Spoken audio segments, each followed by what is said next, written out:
The revolutionary opening week of the 2026 season is finally upon us, but while 10 of the 11 teams on the grid are celebrating a new era, the Aston Martin garage is draped in an atmosphere of mourning and pure panic. Explosive claims confirmed by multiple sources across the paddock suggest that Aston Martin doesn't even intend to complete the Australian GP. The billion-dollar empire Lance Stroll, built on the back of championship dreams, is on the verge of a literal physical disintegration due to uncontrollable savage vibrations from the Honda power unit.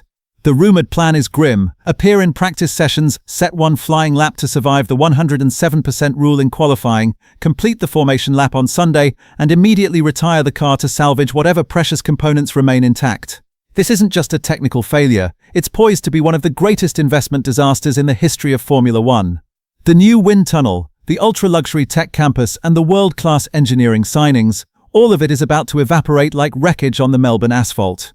Even the absence of the usual race week graphics on their social media channels speaks volumes about the sheer scale of this catastrophe. The infamous vibration issue that has dominated paddock chatter since Sakir has escalated beyond a mere glitch into a full-scale technical execution.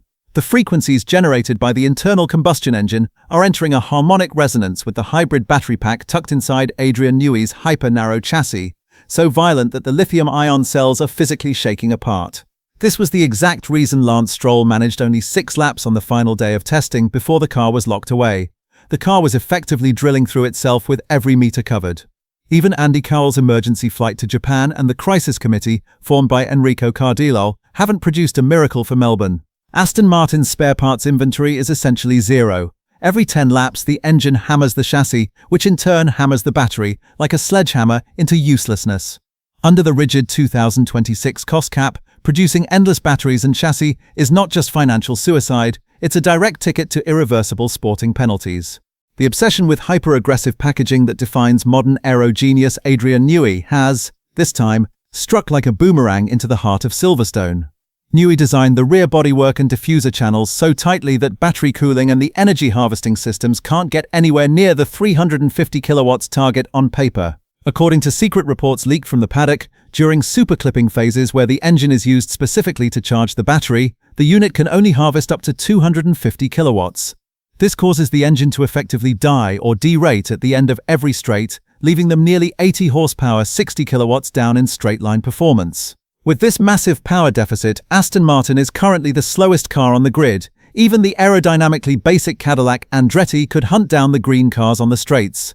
It is a bitter proof that even a technical legend can be forced to bow to the laws of thermodynamics and the raw reality of the power unit. Just before the Melbourne weekend kicked off, the FIA published a massive 200-page sporting regulation document containing a clause that has effectively awoken the Parc Fermé rule from its 20-year slumber.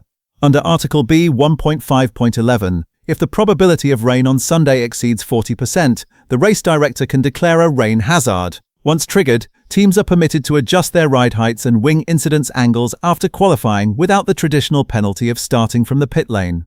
While this might seem like a lifeline for a team like Aston Martin, which is already struggling with stability, it's actually a golden opportunity for giants like Mercedes and Ferrari to completely sweep the field. They can take pole on Saturday with a dry setup and then, thanks to this rule, switch to a dominant wet setup on Sunday to pull a 2-second gap per lap. In a place like Melbourne, famous for experiencing 4 seasons in one day, the debut of this rule could turn every strategy board into a high-stakes casino. While Aston Martin grapples with a catastrophe, Ferrari is witnessing one of the greatest technical revolutions in Maranello's history. The inverted rear wing design tested on Lewis Hamilton's car grants a net straight-line advantage of roughly 6 to 7 horsepower, 4 to 5 kilowatts, even in active aero mode. Ferrari engineers have managed to refine the wing's actuation speed to exactly the FIA's 400 millisecond limit. This wing is more than just a speed trick, it's an aerodynamic shield that stabilizes rear-end airflow. While Ferrari is currently ranked as the second fastest team, any reliability hiccup from Mercedes could make them the undisputed favorites for the win in Melbourne. Ferrari's total confidence in their Spec A package, while Aston Martin begs for a Spec B overhaul, highlights the brutal quality gap currently separating the top from the bottom. This weekend in Melbourne, Bernd Mayländer celebrates his 500th Grand Prix behind the wheel of the safety car, marking an incredible milestone in his career. Unfortunately, the green Aston Martin, one of the cars Mayländer would most expect to see in his mirrors, will likely only be there for a handful of laps. From a historical perspective, a team considering withdrawal due to a lack of spare parts takes us back to the early 2000s eras of Arrows or Minardi. However, experiencing this in 2026 at the sport's commercial peak and under the cost cap era proves how ill-prepared the Aston Martin-Honda Works partnership truly was for its debut. Lance Stroll's money may have expanded the facility, but this weekend in Melbourne they will be searching for the one thing money cannot buy: durability. The real fire behind the paddock curtains is the infamous blame game currently raging between Aston Martin and Honda management. Reports suggest Lance Stroll is furious, while Honda is reportedly shifting the blame for the vibrations onto the chassis design. Andy Cowell is currently shuttling between Silverstone and Sakura, Japan, acting as a high-stakes diplomat. While the crisis committee has attempted a temporary fix for Melbourne, rumors suggest this solution has butchered aerodynamic performance by as much as 15%.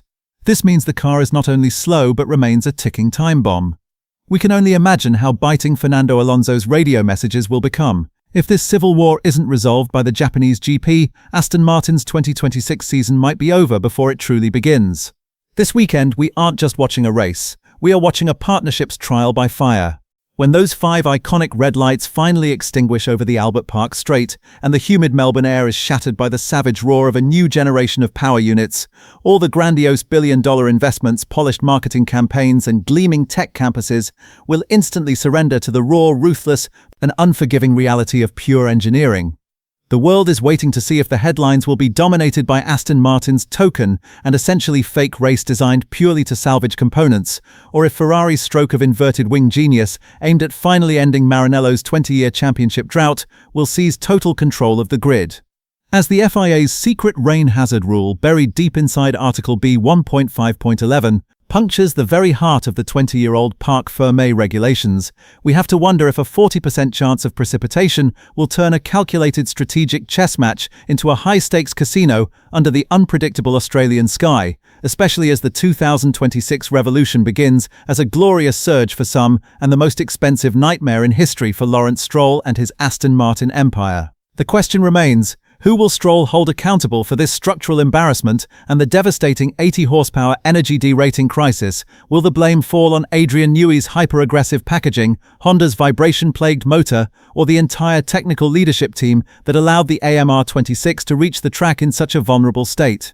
Let's ignite an absolute firestorm of debate in the comments below, dissecting every granular detail of this technical disaster, from Newey's 250-kilowatt harvesting bottleneck to your own Melbourne expectations. Do you truly believe Aston Martin has the structural integrity to finish the race, or is this merely a tactical PR game to buy time until the permanent fixes arrive for the Japanese Grand Prix? To stay ahead of the final telemetry earthquakes and the inevitable Spec 3 leaks that are bound to surface before the checkered flag drops in Melbourne, make sure to subscribe and hit that notification bell right now to join our community of technical insiders. You are in the absolute best place to witness the dawn of a new era, and we will be here throughout the weekend with the fastest, readiest, and smartest data straight from the heart of the paddock, wishing you the most strategic and efficient exit from the pits.